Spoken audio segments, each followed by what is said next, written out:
जैसे ही बारिश की वजह से मेलबर्न में तीसरे दिन का खेल रुका, मैदान में मौजूद हजारों दर्शकों ने नीतीश कुमार रेड्डी के मम्मी पापा और बहन को बधाई देने के लिए घेर लिया। नीतीश शतक बनाने के बाद चर्चा में है, लेकिन कल तक ऐसी स्थिति नहीं थी। कल के खेल के बाद अब मीडिया से लेकर हर कोई उनके बारे में जानकारियां जुटा रहा है, लेकिन ये भावनात्मक प्रतिक्रिया सिर्फ मीडिया वालों की ही नहीं बल्कि हर पूर्व खिलाड़ी और फैंस की है जो रेड्डी की सादगी के दीवाने हो चुके हैं। प्रेस कॉन्फ्रेंस में इंतजार हो रहा था रेड्डी का, लेकिन आई वाशिंगटन सुंदर, जिन्होंने बेहद संजीदगी से रेड्डी की पारी की तारीफ की और उनके निराले खेल के बारे में ये कहा कि आने वाले वक्त में आपको इस खिलाड़ी से काफ़ी कुछ देखने को मिलेगा। वैसे सिर्फ 6 महीने पहले नीतीश के ही राज्य से आने वाले हनुमा विहारी ने IPL में उनकी सिर्फ 14 रनों की नाबाद पारी देखने के बाद ये भविष्यवाणी कर दी थी कि बहुत जल्द ये खिलाड़ी न सिर्फ IPL बल्कि भारतीय क्रिकेट में धमाल मचाएगा। उन्होंने कहा था कि उन पर निवेश करें क्योंकि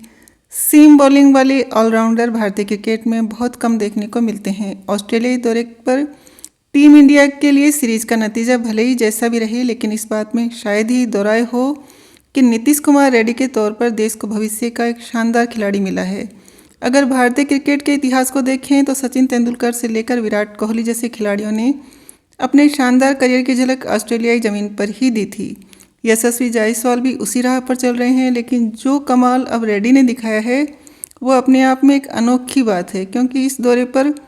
उनके चयन को लेकर ही आलोचकों ने सवाल खड़े कर दिए थे। कहा यह जा रहा था कि आखिर पिछले दौर के कामयाब ऑलराउंडर शार्दुल ठाकुर को नज़रअंदाज करके आंध्र प्रदेश के इस युवा खिलाड़ी में हेड कोच गौतम गंभीर और मुख्य चयनकर्ता अजीत अगरकर ने ऐसा क्या देख लिया कि दौरे के पहले 4 मैचों में रविचंद्रन अश्विन, रविंद्र जडेजा, वाशिंगटन सुंदर और शुभमन गिल जैसे खिलाड़ियों को हर मैच में खेलने के मौके नहीं मिले, लेकिन रेड्डी हमेशा कोहली और बुमराह की तरह प्लेइंग 11 में बने रहे। मेलबर्न टेस्ट की पहली पारी में जब रेड्डी बल्लेबाजी के लिए मैदान पर उतरे तो आधी टीम महज 157 रनों के स्कोर पर पवेलियन लौट चुकी थी।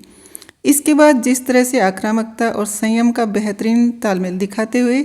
रेड्डी ने शतक लगाया, उसे भारतीय क्रिकेट के बेहतरीन लम्हों में गिना जा सकता है। ऑस्ट्रेलियाई ज़मीन पर सिर्फ सचिन तेंदुलकर और ऋषभ पंत ने ही रेड्डी से कम उम्र में शतक जमाने का रिकॉर्ड बनाया है। इतना ही नहीं, 8वें नंबर पर बल्लेबाजी करते हुए ऑस्ट्रेलियाई ज़मीन पर शतक बनाने वाले वो पहले खिलाड़ी भी हैं। पर्थ टेस्ट की दूसरी पारी और ब्रिस्बेन टेस्ट की इकलौती पारी को छोड़ दिया जाए तो अब तक इस दौरे पर खेली गई 6 पारियों में से चौथी बार रेड्डी ही टीम के लिए सबसे ज़्यादा रन बनाने वाले बल्लेबाज रहे हैं। सबसे अहम बात यह है कि इस दौरान हर पारी में रेड्डी ने अपनी कौशल और योग्यता के अलग अलग पहलुओं से खेल प्रेमियों का परिचय कराया है। रेड्डी अगर निचले क्रम में ताबड़तोड़ अंदाज से खेलते हुए ये दिखाते हैं कि वो T20 क्रिकेट की आक्रामकता के कायल हैं, तो ज़रूरत पड़ने पर उन्होंने संयम का भी परिचय दिया है। इसलिए कुछ पूर्व खिलाड़ियों ने यह भी तर्क दिया है कि क्या रेड्डी को बचे हुए मैचों में तीसरे नंबर पर भी भेजने के बारे में सोचा जा सकता है। सबसे मज़ेदार बात यह है कि संजय मांजरेकर ने बॉक्सिंग डे टेस्ट से ठीक पहले गिल को टीम से बाहर किए जाने पर टीम मैनेजमेंट की खिंचाई की थी। उनका तर्क था कि जो खिलाड़ी बल्ले से आपको शतक न दे पाए, न गेंद से एक पारी में 5 विकेट लेने की क्षमता दिखाए, उसे आप प्लेइंग 11 में कैसे शामिल कर सकते हैं। मांजरेकर का तर्क था कि रेड्डी जैसे खिलाड़ी T20 और वनडे के लिए तो ठीक हैं, लेकिन टेस्ट क्रिकेट में वो अब भी फिट नहीं बैठते और इसलिए उन्होंने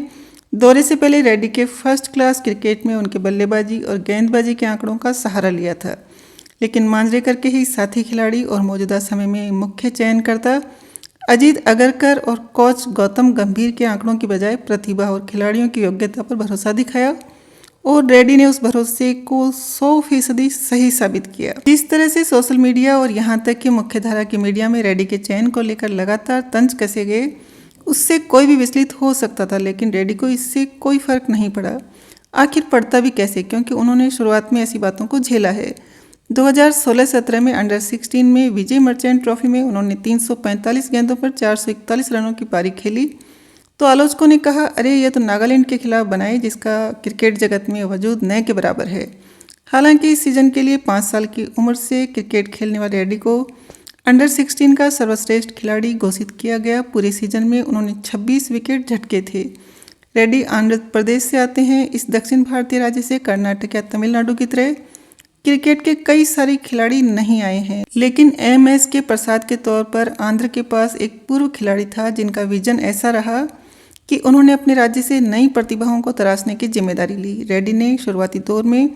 प्रसाद की शर्मिंदगी में क्रिकेट सीखी, जो इस बात पर आश्वस्त थे कि हार्दिक पांड्या के बाद टीम इंडिया को एक ऐसा ऑलराउंडर मिल चुका है जो ज़रूरत पड़ने पर टॉप ऑर्डर में बल्लेबाजी भी कर सकता है और नियमित तौर पर हर दिन 15 से 20 ओवर की सटीक गेंदबाजी भी कर सकता है। मेलबर्न टेस्ट के तीसरे दिन रेड्डी के शतक और वाशिंगटन सुंदर के अर्धशतक ने न सिर्फ पहले फॉलो ऑन के खतरे को टाला बल्कि काफ़ी दबाव को भी हटाने में कामयाबी हासिल की। भारतीय क्रिकेट के इतिहास में यह पहला मौका रहा जब नंबर 8 और नंबर 9 दोनों बल्लेबाजों ने एक ही पारी के दौरान 150 से ज़्यादा गेंदों का सामना किया हो।